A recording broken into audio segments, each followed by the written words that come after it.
Hello students, today's topic is eutrophication। ये छोटे छोटे शॉर्ट नोट्स हैं जो कि क्वेश्चन पेपर में आए हुए हैं और आप लोगों के पूछने के अनुसार ही इन क्वेश्चन पेपर्स में से हम टॉपिक की छोटे छोटे उठा करके इसको एक्सप्लेन करेंगे। Eutrophication, what is eutrophication? When fresh water is artificially supplemented with nutrients, it results in an abnormal increase in the growth of water plants. This is known as eutrophication। यानी eutrophication जो है fresh water में जो artificially जो है nutrient बहुत अधिक मात्रा में सप्लीमेंटेड होते हैं, उसका रिजल्ट होता है कि वहाँ पर जो वाटर प्लांट्स होते हैं जैसे ब्लू ग्रीन एल्गी वगैरह होती हैं, कुछ ऐसे डिकम्पोजिंग प्लांट्स होते हैं जो कि एबनॉर्मली बहुत ज़्यादा इंक्रीज करते हैं वहाँ पर। तो उनकी ग्रोथ जब बहुत ज़्यादा इंक्रीज होने लगती है तो वहाँ पर जो एक्सेसिव मात्रा में न्यूट्रिएंट वहाँ पर उपलब्ध होता है तो वो प्रोसेस कहलाती है यूट्रॉफिकेशन। यानी eutrophication is a process whereby water bodies such as lakes, rivers receive excess inorganic nutrients, mainly nitrogen and phosphorus containing compounds that stimulate successive plant and algal growth। तो यूट्रॉफिकेशन वो process है जहाँ पर water body में जो है जैसे lake है, पॉन्ड है, रिवर है, वहाँ पर एक्सेसिव मात्रा में जो है इनऑर्गेनिक न्यूट्रिएंट उपलब्ध हो, उसमें से मेनली नाइट्रोजन और फास्फोरस कंटेनिंग कंपाउंड्स होते हैं, वो स्टिम्युलेट करते हैं एक्सेसिव प्लांट्स ग्रोथ को और एल्गल ग्रोथ को। और जब वहाँ पर बहुत एल्गल ग्रोथ हो जाती है तो उसे कहते हैं algal Bloom. A rapid increase in the population of algae in an aquatic system is called as algal bloom। जब एल्गी वगैरह की मात्रा एक्वाटिक इकोसिस्टम में बहुत अधिक जो है बढ़ जाती है, पॉपुलेशन उनकी बहुत ज़्यादा इंक्रीज करती है, रैपिड इंक्रीज करती है, तो कहलाता है एल्गल ब्लूम। अक्सर देखे होंगे छोटे छोटे तालाबों वगैरह में जो है, पॉन्ड वगैरह में पानी के ऊपर ऐसा लगता है हरी हरी पूरी काई सी जम गई है, वो काई नहीं बल्कि एल्गल ग्रोथ होती है जिसको कि एल्गल ब्लूम कह सकते हैं। एल्गल ब्लूम में occur in fresh water as well as marine environments. Algal bloom जो है फ्रेश वाटर में भी बनता है और मैराइन इन्वायरमेंट में भी एल्गल ब्लूम जो होता है इंक्रीज करता है।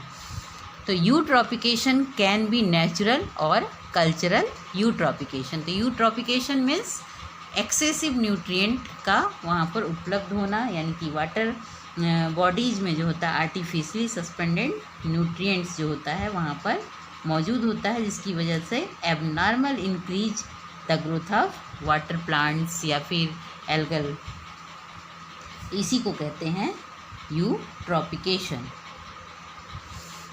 यूट्रॉफिकेशन जो होता है नेचुरल या फिर कल्चरल यूट्रॉफिकेशन कह सकते हैं। तो इस बेसिस पर हम कह सकते हैं यूट्रॉफिकेशन टू टाइप्स का होता है, नेचुरल यूट्रॉफिकेशन एंड दूसरा होता है cultural eutrophication. Natural eutrophication, it is a natural ageing process. It occurs as lakes, ponds age and is filled in with sediments. जहाँ पर नेचुरल प्रोसेसेस के थ्रू जो होता है यूट्रॉफिकेशन की प्रोसेस होती है वो कहलाता है नेचुरल यूट्रॉफिकेशन। जैसे कि लेक्स है, पॉन्ड्स है, उसमें जो है सेडिमेंट्स, छोटे छोटे रॉक के टुकड़े वगैरह टूट करके या नाइट्रोजनस सब्सटेंसेस वगैरह टूट करके वहाँ पर फिल होते रहते हैं वाटर बॉडीज़ में, तो वो कहलाता है नेचुरल यूट्रॉफिकेशन। जो कि इसमें कि it is a process that occurs in all lakes over time as the weathering of rocks and soils from the surroundings catchment and leads to an accumulation of nutrients and associated sediments in the water।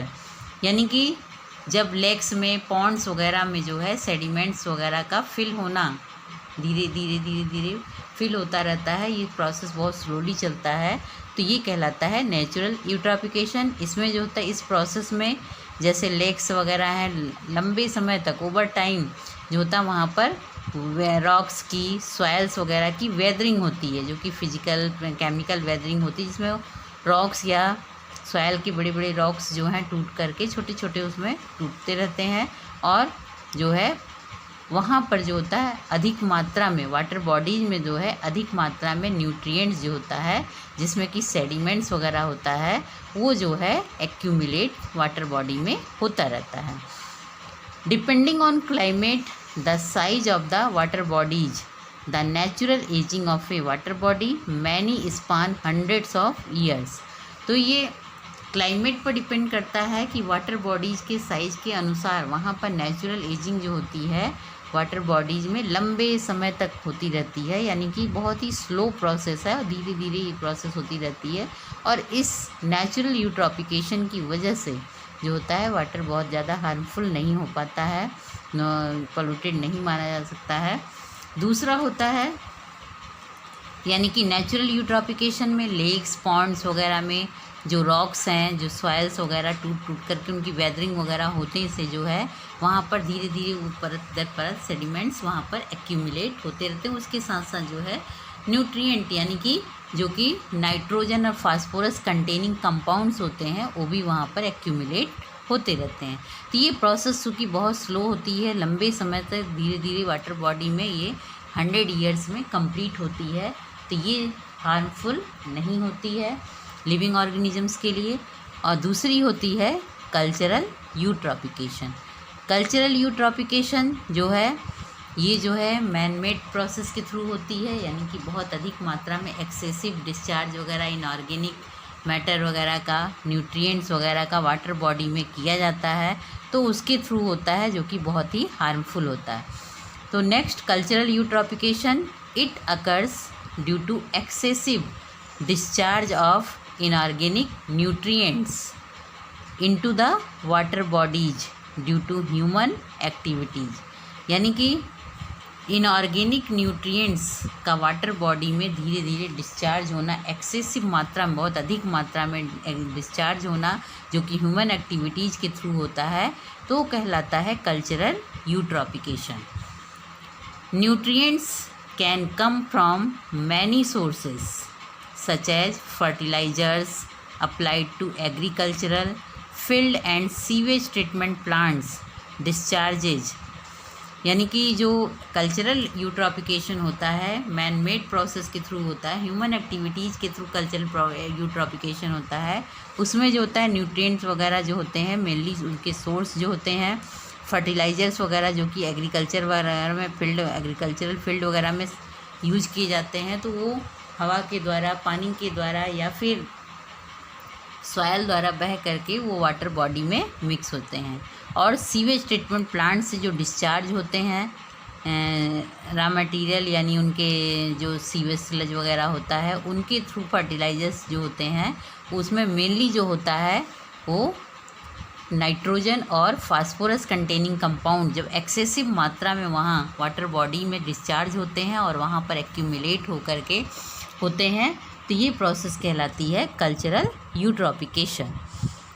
Excessive algal growth eventually leads to death and decomposition of algae. वहाँ पर चूँकि उनके कुछ alga वगैरह होते हैं जो कि ऑक्सीडाइजेशन का काम करते हैं, तो वो एल्गल ग्रोथ वहाँ पर बहुत तेज़ी से होती है, क्योंकि उनके लायक वहाँ पर न्यूट्रिएंट एक्सेसिव मात्रा में होता है, इसलिए एल्गल ग्रोथ बहुत तेज़ी से होता है, तो वो कहलाता है एल्गल ब्लूम, जिसका मेन वो होता है कि ये एल्गी जो होते हैं ये वहाँ पर वाटर बॉडी में वहाँ पर पड़े हुए जो डेड और डिकेइंग ऑर्गेनिक मैटर को डिकम्पोज करने के लिए, ऑक्सीडाइज करने के लिए वाटर से जब ऑक्सीजन लेती हैं तो वाटर में ऑक्सीजन की कमी हो जाती है, जिसके कारण कि वहाँ पर एल्गी वगैरह जो होती हैं और भी जो प्लांट्स वगैरह होते हैं डेथ होने लगता है। तो ये कल्चरल यूट्रॉफिकेशन होता है जो कि मैन मेड एक्टिविटीज़ के थ्रू धीरे धीरे वहाँ पर इकट्ठा होता जाता है, which reduce dissolve oxygen in the water. क्योंकि ये जो डिकम्पोजिंग एल्गल वगैरह होती है, एल्गल ब्लूम अधिक होने से वहाँ पर जो होगा वाटर में जो होता है DO यानी कि डिजॉल्व ऑक्सीजन वहाँ पर रिड्यूस होने लगेगा। Depending on the degree of eutrophication subsequent negative environmental effects such as anoxia and severe reductions in aquatic animal population may occur।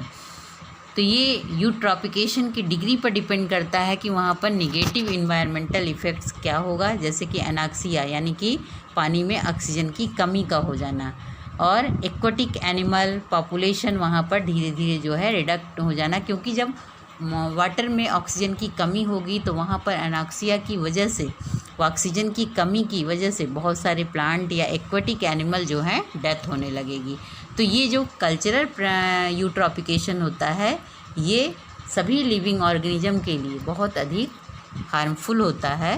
तो यूट्रॉपिकेशन को हम कह सकते हैं, यानी यूट्रॉपिकेशन मीन्स एक्सेसिव न्यूट्रिएंट का होना, जिसकी वजह से वहाँ पर एक्सेसिव एल्गल ग्रोथ का होना, यानी कि एल्गल ब्लूम का बन जाना, जो कि दो तरह का होता है, नेचुरल एंड कल्चरल यूट्रॉपिकेशंस।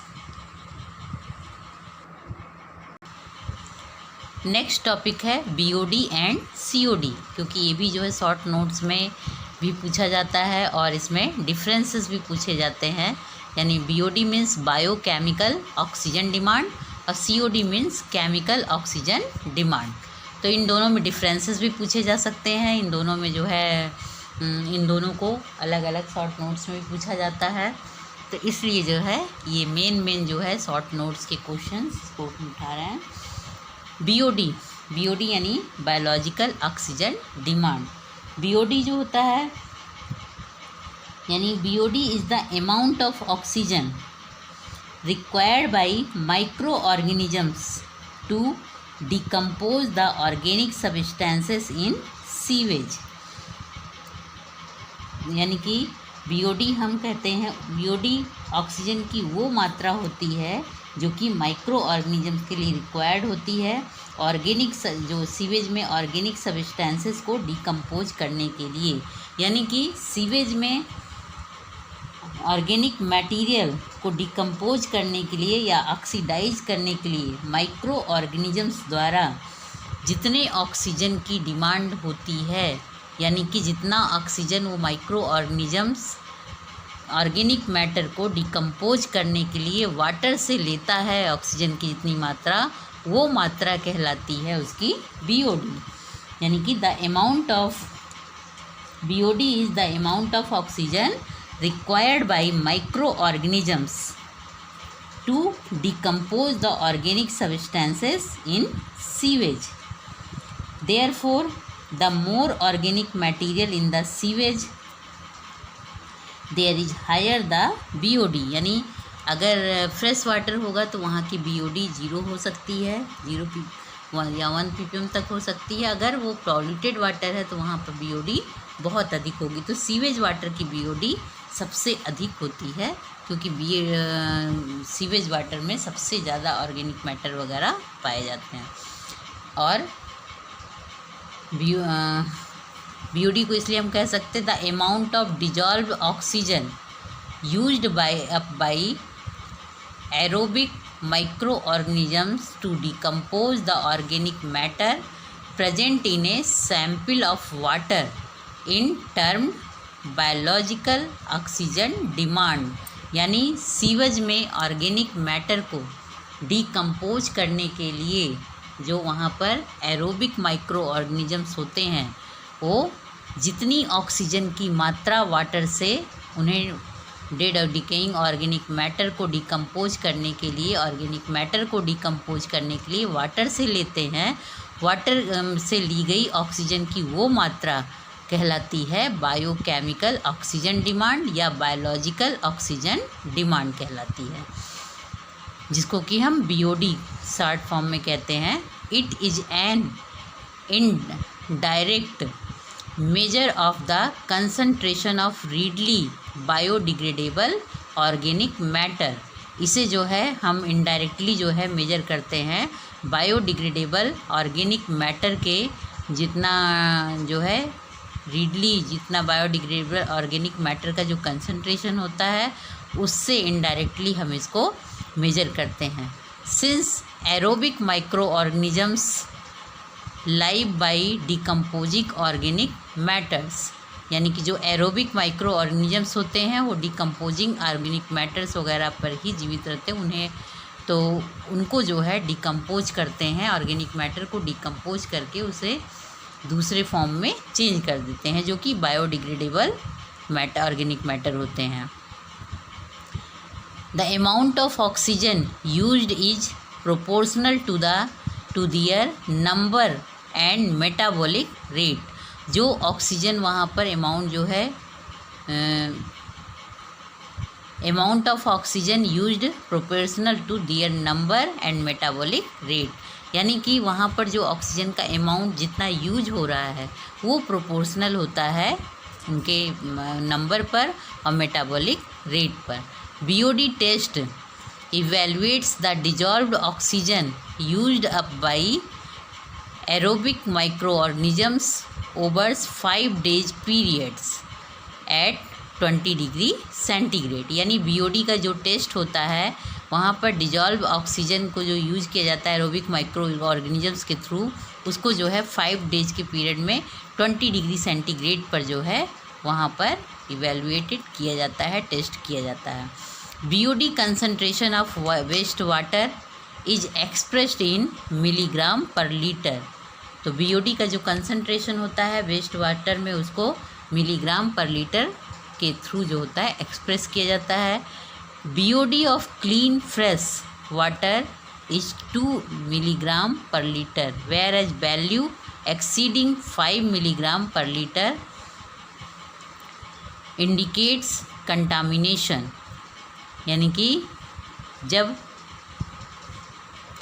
बीओडी का कंसंट्रेशन वेस्ट वाटर में जो होता है एक्सप्रेस किया जाता है मिलीग्राम पर लीटर में, तो बीओडी जो होते हैं क्लीन फ्रेश वाटर की बीओडी जो होता है, क्लीन और फ्रेश वाटर की बीओडी जो होती है 2 मिलीग्राम पर लीटर में होता है और ये वैल्यू जो है एक्सीड करती है, जबकि 5 मिलीग्राम पर लीटर इंडिकेट करता है वहाँ पर कंटामिनेशन को।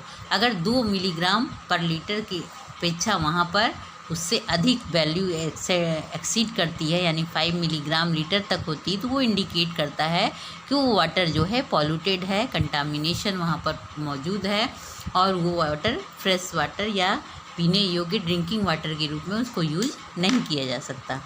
When BOD levels are high there is a decline in DO level.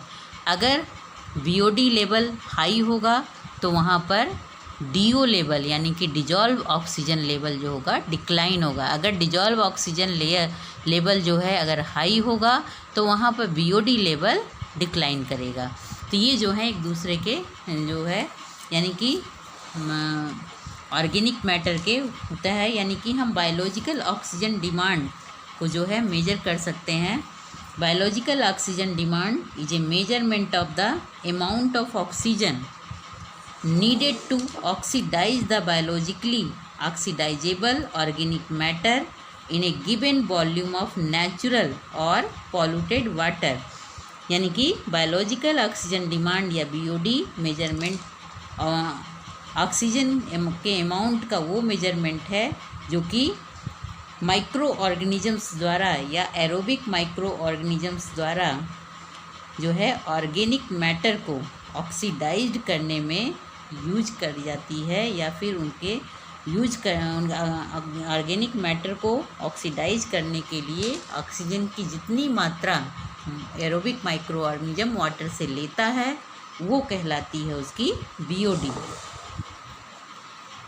और इस वॉल्यूम को जो है नेचुरल या पॉल्यूटेड वाटर कह सकते हैं, यानी कि जहाँ पर डिजॉल्व ऑक्सीजन की मात्रा अधिक होगी वहाँ बीओडी कम होगा, जहाँ बीओडी अधिक होगा वहाँ पर डीओ लेवल जो है डिक्लाइन करेगा। Biological oxygen demand 5 is the quantity of oxygen required by micro organisms to decompose organic matter present in water kept at 25 degree for the 5 days in an incubator। अगर हम BOD 5 कहते हैं तो इसका मतलब कि उसकी क्वांटिटी जो है, यानी कि ऑक्सीजन रिक्वायर्ड जितना होता है माइक्रो ऑर्गेनिजम्स के थ्रू बायोलॉजिकल ऑक्सीडेशन के लिए, यानी कि ऑर्गेनिक मैटर को डिकम्पोज करने के लिए 25 डिग्री सेंटीग्रेड पर 5 दिन तक उसमें इंक्यूबेटर में रखने पर ऑक्सीजन की जितनी मात्रा यूज होती है माइक्रो ऑर्गेनिज्म द्वारा उसको ऑर्गेनिक मैटर को डिकम्पोज करने के लिए, वही उसकी BOD कहलाती है। क्योंकि 5 डेज के लिए उसको इंक्यूबेटर में रखा जाता है, इसलिए BOD 5 कहा जाता है। The strength of sewage is expressed in term BOD. The magnitude of BOD is released to the amount of organic material present in sewage.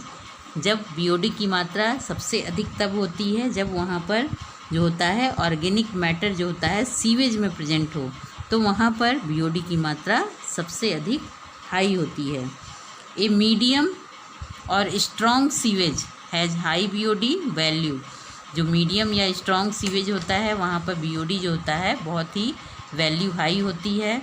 And a weak sewage has comparatively low BOD। जहाँ पर sewage की मात्रा बहुत अधिक नहीं होती है, week sewage होता है, वहाँ पर BOD की मात्रा भी कम हो जाती है, BOD का अमाउंट भी कम होता है।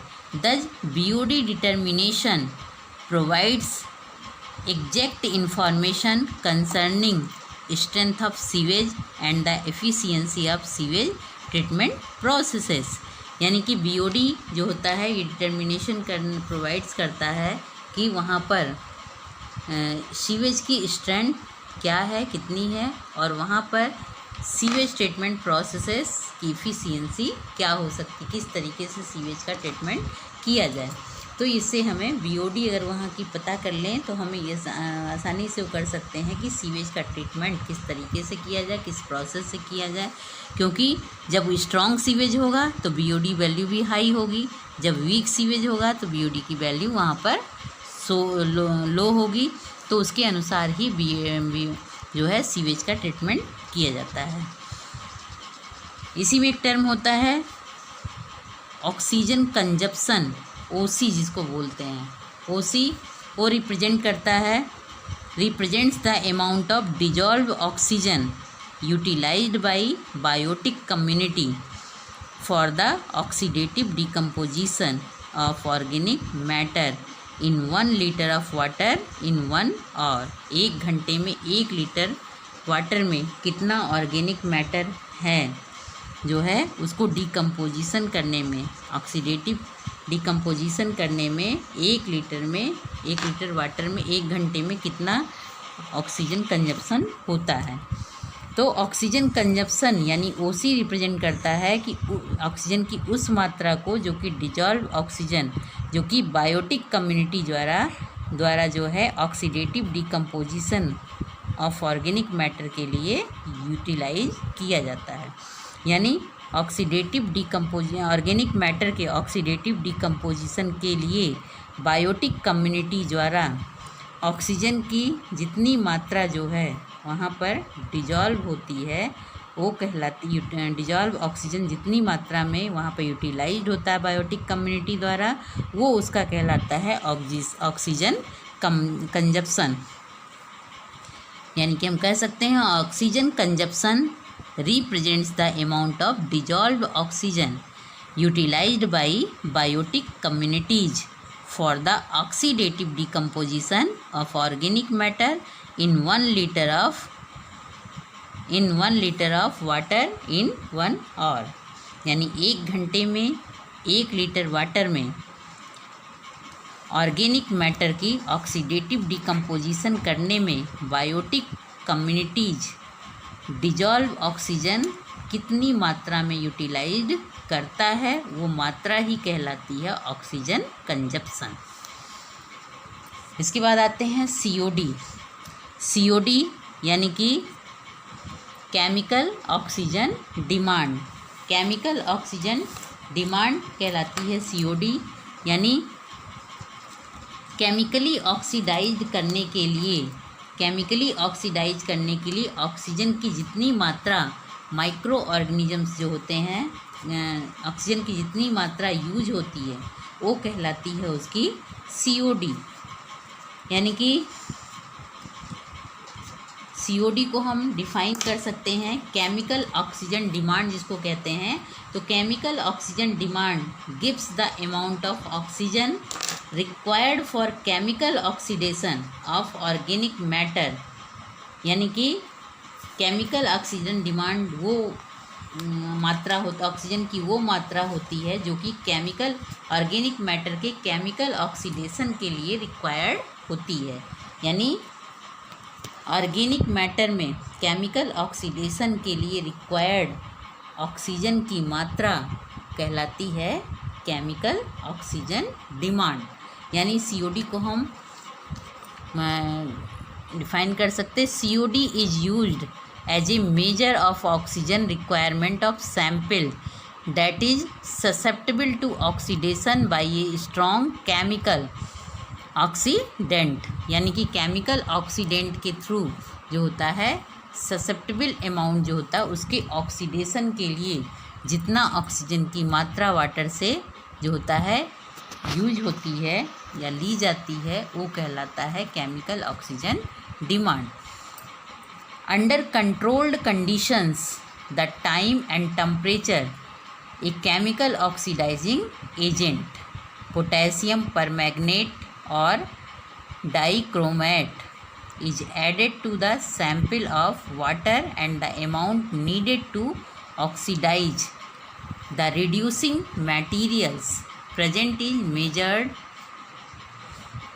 From this the chemically equivalent amount of oxygen can be calculated। यानी COD जो कि मेजर की जाती है यानी कि केमिकली ऑक्सीडाइज करने के लिए ऑक्सीजन की जितनी मात्रा यूज होती है वो कहलाती केमिकल ऑक्सीजन डिमांड। और ये जो होता है कंट्रोल किया जाता है कंडीशंस जो होता है टेम्परेचर द्वारा केमिकल और टाइम द्वारा। तो केमिकल ऑक्सीडाइजिंग एजेंट जैसे पोटेशियम परमैंगनेट के थ्रू डाइक्रोमेट के थ्रू इसमें एडेड की सैंपल में ऐड करते हैं और वाटर का कितना अमाउंट वाटर में जितना ऑक्सीडाइज के लिए ऑक्सीडेशन के लिए जितना ऑक्सीजन उसमें यूज होती है तो और वहाँ पर मटेरियल को जो होता है ऑर्गेनिक मैटर को रिड्यूस्ड करने में प्रेजेंट होती हैं तो मेजर की जाती है। तो केमिकली इक्विवेलेंट अमाउंट जो होती है ऑक्सीजन की उसे हम कैलकुलेट कर लेते हैं। यानी वहाँ पर जितना ऑर्गेनिक मैटर की मात्रा होती है और उसको जो है ऑक्सीडाइज करने में जितनी ऑक्सीजन वहाँ पर यूज हुई है वो ऑक्सीजन की मात्रा ही उसकी केमिकल ऑक्सीजन डिमांड कहलाती है और इस ऑक्सीजन की मात्रा को कैलकुलेट कर लिया जाता है जो कि COD होती है। यानी कि chemical oxygen demand is the quantity of oxygen required during chemical oxidation of organic matter. यानी केमिकल ऑक्सीजन डिमांड ऑक्सीजन की वो क्वांटिटी है जो कि केमिकल ऑर्गेनिक मैटर के केमिकल ऑक्सीडेशन के लिए रिक्वायर्ड होती है। It determines the amount required for chemical oxidation of organic matter in water which is formed due to decaying vegetable matter, animal and human excreta। यानी कि ये determine की जाती है कि कितना amount chemical oxidation organic matter का होना है वाटर में। यानी कि जैसे डिकेइंग वेजिटेबल मैटर, एनिमल या ह्यूमन एक्सक्रिएटा किसका ऑक्सीडेशन हो रहा है और उसमें कितनी ऑक्सीजन का कंजप्शन हो रहा है, कितना ऑक्सीजन उसमें यूज हो रहा है, कितना ऑक्सीजन उसमें रिक्वायर है उसके लिए केमिकल ऑक्सीडेशन के लिए, वही मात्रा कहलाती है chemical oxygen demand. Very less amount of free oxygen is present in water in dissolve form. उसके इन सब के बावजूद जो है वहाँ पर बहुत कम मात्रा में जो होता है फ्री ऑक्सीजन जो है वाटर में डिजॉल्व फॉर्म में पाया जाता है। तो इसे कहते हैं dissolve oxygen. It is called dissolve oxygen यानी DO कहलाता है वो। It is about 8 to 10 ppm और mg पर लीटर। या तो उसे जो अमाउंट डिजॉल्व मात्रा में पाई जाती है वहाँ पर वो या तो 8 से लेकर के 10 ppm तक यानी पार्ट्स पर मिलियन में मेजर की जाती है या मिलीग्राम पर लीटर में। The saturation level of dissolve यानी कि जो डीओ होता है वो बहुत ही लेस अमाउंट में जो होता है फ्री ऑक्सीजन जो होता है वाटर में प्रेजेंट रहता है, उसी को डिजॉल्व फॉर्म में प्रेजेंट रहता है, तो उसी को कहते हैं डिजॉल्व ऑक्सीजन। यानी कि very less amount of free oxygen is present in water in dissolve form, it is called dissolve oxygen यानी DO। It is about 8 to 10 ppm और मिलीग्राम पर लीटर में इसको मेजर करते हैं। The saturation level of dissolve oxygen is 14 to 15 ppm, 14 to 15 ppm। यानी जो saturation होता है, लेवल होता है डिजॉल्व ऑक्सीजन का, वो 14 to ppm at 4 degree centigrade, at 4 degree centigrade in fresh clean water. यानी कि जो डिजॉल्व ऑक्सीजन का सैचुरेशन होता है 4 डिग्री सेंटीग्रेड पर जो होता है 14 to 15 ppm तक क्लीन वाटर में पाया जाता है। Sometimes during active photosynthesis by aquatic plants the release of oxygen may be so much as the cause over saturation or super saturation to 200% saturation level। कभी कभी ऐसा होता है कि जो एक्वाटिक प्लांट्स होते हैं वो फोटोसिंथेसिस के समय जो होता है वो ऑक्सीजन रिलीज करते हैं वाटर में, तो वहाँ पर जो होता है वहाँ पर फिर सैचुरेशन जो होता है बढ़ करके ओवर सैचुरेशन या उसको सुपर सैचुरेशन कहते हैं, तो वो 200% तक सैचुरेशन लेवल वहाँ पर बढ़ जाता है। वैसे जो होता है फ्रेश क्लीन वाटर का जो सैचुरेशन लेवल होता है वो 14 से लेकर 15 ppm जो होता है 4 डिग्री सेंटीग्रेड पर पाया जाता है। तो डिजॉल्व ऑक्सीजन होता बहुत कम मात्रा में है ऑक्सीजन वाटर में फ्री ऑक्सीजन के फॉर्म में, और डिजॉल्व रहता है, उसी को डिजॉल्व ऑक्सीजन या फिर DO कहा जाता है। इसके बाद पैन, अगला टॉपिक है पैन यानी कि पर ऑक्सी एसाइल नाइट्रेट या पर oxy acetyl nitrate, acyl nitrate या एसिटाइल नाइट्रेट बोलते हैं इसको पैन को। ये भी इम्पोर्टेंट शॉर्ट नोट्स हैं, अक्सर आता है एग्जाम में। It is a secondary pollutant present in photochemical smoke. ये पैन जो होता है ये सेकेंडरी पॉल्यूटेंट होता है एयर पॉल्यूशन का और फोटोकेमिकल स्मोक में प्रेजेंट रहता है। It is thermally unstable and decomposes into peroxyethynyl radicals and nitrogen dioxide gas। ये जो होता है फोटोकेमिकल स्मोक में प्रेजेंट रहता है, सेकेंडरी पॉल्यूटेंट होता है एयर पॉल्यूशन का, सेकेंडरी पॉल्यूटेंट होता है परऑक्सी एसाइल नाइट्रेट या परऑक्सी एसिटाइल नाइट्रेट। ये जो होता है ये डेयरमिली जो होता है अनस्टेबली जो है decomposes परऑक्सी ethanol radical, परऑक्सी ethanol radical के डिकम्पोजिशन से और नाइट्रोजन डाइऑक्साइड गैस से जो होता है ये बना होता है। इट इज़ ए लैक्रीमेटरी सब्सटेंस, ये जो होता है लैक्रीमेटरी सब्सटेंस होता है, तो इसको जो है इस फार्मूले के थ्रू इसको रिप्रेजेंट करते हैं। तो पर ऑक्सी एसिटाइल नाइट्रेट और pan is an oxidant that is more stable then ozone. ये पर ऑक्सी एसाइल नाइट्रेट जो होता है, पैन जो होता है, ये सेकेंडरी पॉल्यूटेंट होता है और ये ओजोन से जो होता है बहुत अधिक स्टेबल होता है। Hence it is more capable of long range transport than ozone. इसका जो होता है ट्रांसपोर्ट रेंज भी जो होता है वो ओजोन से अधिक होता है, अधिक कैपेबल ये होता है PAN. It serves as a carrier for oxides of nitrogen, यानी कि ये नाइट्रोजन का जो है कैरियर के रूप में नाइट्रोजन की ऑक्सीडाइज के फॉर्म में जो होता है ये होता है। Into rural regions are cause ozone formation in the global temperature. PAN is a potent eye irritant at about 1 ppm और लेस।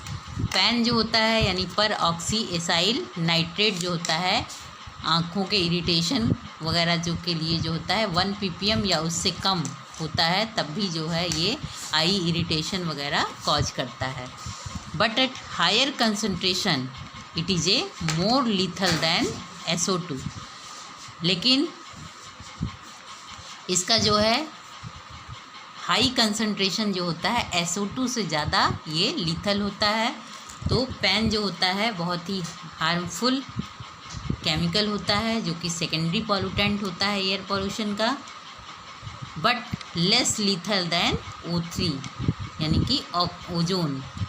इस जो होता है SO2 से जो होता है अधिक लीथल होता है इसका हायर कंसंट्रेशन, बट ओजोन से जो होता है ये लेस लीथल होता है। And has same effect as by NOx, यानी कि इसका सेम इफ़ेक्ट जो होता है नाइट्रोजन के ऑक्साइड्स पर भी पड़ता है। It may persist for more than 24 hours in photochemical smoke. ये जो है फोटोकेमिकल स्मोक में जो है प्रेजेंट होता है peroxy acyl nitrate. PAN and O3 both cause respiratory distress and toxic to plants. Photochemical smoke में जो पर ऑक्सी एसाइल नाइट्रेट प्रेजेंट होता है वो और ऑक्सीजन ये दोनों ही जो होते हैं रेस्पिरेटरी डिस्ट्रेस उत्पन्न करते हैं और प्लांट्स के लिए भी टॉक्सिक होते हैं। NOx एंड पैन यानी नाइट्रोजन के ऑक्साइड्स एंड पर ऑक्सी एसाइल नाइट्रेट ये जो है cause death and forest trees. तो ये नाइट्रोजन के ऑक्साइड एंड पर ऑक्सी एसाइल नाइट्रेट ये दोनों ही जो होते हैं फॉरेस्ट ट्रीज वगैरह के डेथ के लिए रिस्पॉन्सिबल होते हैं। PAN is produced due to reaction between NOx and hydrocarbons. PAN का जो प्रोडक्शन होता है जो प्रोड्यूस्ड होता है तो पैन तो ये UV रेडिएशंस में, यानी कि